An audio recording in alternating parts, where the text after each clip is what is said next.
Hello everyone and welcome to the Ultimate Recap, where we take last week's comic books and we tell you exactly what happened in them so that you can go buy this week's comic books and not be completely lost. For the sake of this test pilot episode, we're only going to be doing DC, and my co-host will be Jason Inman from the DC All Access show and the Jawin channel. If you enjoy this series or this idea, let us know in the comments down below how we can improve it, give this video a like, and next week we'll be sure to bring you DC and Marvel. Now let's get to those comics. In the aftermath of Justice League vs. Suicide Squad, Batman decided to make his own Justice League, a group filled with people that are unlike gods and more like us, because after being the only individual on the Justice League without powers, he started to develop an inferiority complex. After recruiting Black Canary, Ray, Vixen, a teacher's assistant, and Mr. T, he has officially formed the B-Team. This week, All-Star Batman number 7 goes into a complex character study of Poison Ivy. We also meet a young girl, Lily, who has been infected by the ancient virus discovered by Mr. Freeze.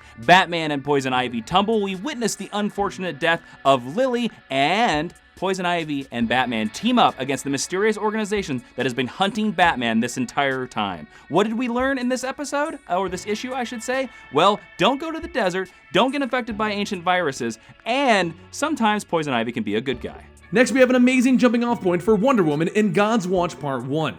Diana's search for the truth of all of the events that have been happening is put on hold as we are introduced to two new characters, a kidnapped daughter and two trickster gods seeking out the island of Themyscira, the name of an island that I will never be able to pronounce properly. At the very end of the issue, we are also presented with the origin of Dr. Cyborg, or the origin of a new animatronic for Freddy Fazbear's Pizza. For Red Hood and the Outlaws, we take a break from the normal Red Hood storyline of Red Hood facing against Black Mask to feature a DC Universe fan and reenactment of Mice and Men featuring Jason and our lovely Bizarro. Yes, you haven't lived until you've heard those lines reenacted by Bizarro, especially when most of them are going to be me and Bizarro. Action Comics turns unsettling, because not only are we encroaching on Lana's death by superpowers, but we discover that Mysterio Clark doesn't know how to smile. And he's also learning that it's inappropriate to ask your married co-workers out on a date while trying to smile. Detective Comics is so excited about Batman that they can't wait until their 1000th issue to give us a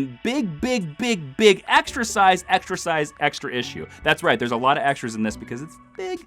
And in this issue, we learn about Cassandra Cain and all the ghosts of her past and all the various things that have haunted her in her life, as well as Azrael and Batwing having a nice heart-to-heart over computer hacking. Plus, we have a really cool flashback of Tim Drake from the past talking to Batman, asking him why Batman is preparing for war. It's a question that we all have asked ourselves reading Batman over these various months, but this issue is only going to give you one answer, and that answer is, why does Cassandra Cain love ballet? In Supergirl, father and daughter finally come to blows as he comes to terms with the fact that she doesn't want to take over the family business and the planet. In the end, she manages to defeat her father and land the careening Argos into the sea. Kara then laments that Zor-El never wanted to truly work together as she saved Argos and the city. She then manages to return to her Earth family with a little resilience and a smile. On the other side of the world, the saga of the Chinese Justice League continues as Kong Kenan experiences Training Day Part 2. The Bat of China finally regains control of his Bat Academy, while Wonder Woman fights China's new villain, the Alpaca, to a standstill. Later in the issue, Kenan completes his training with Master I Ching. He fist bumps him in another universe while I Ching explains the S on his chest.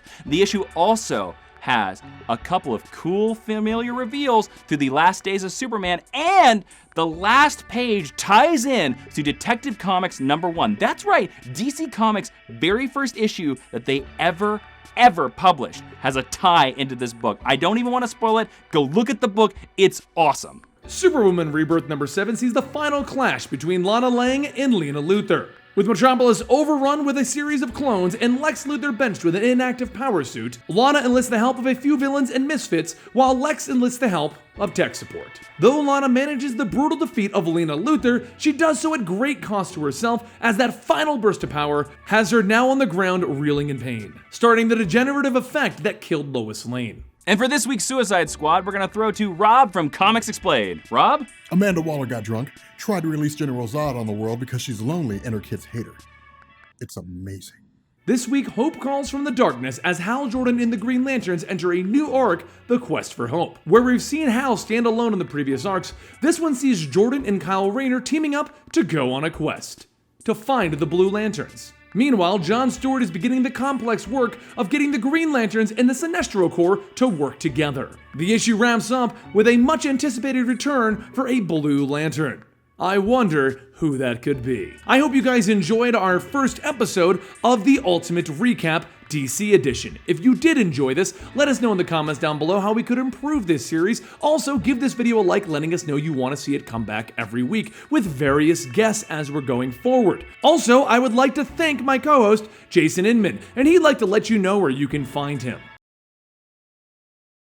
What? Oh yeah, you can find me on youtube.com/Jawin, Jawin, and also on my podcast, Geek History Lesson, on iTunes. Now go away, I have some reading to do. And now that we've wrapped up this first episode, I'll see you next time right here at the Comicstorian channel. Don't forget you can also follow me on Twitter and Instagram at Comicstorian. It's extremely complex to find me.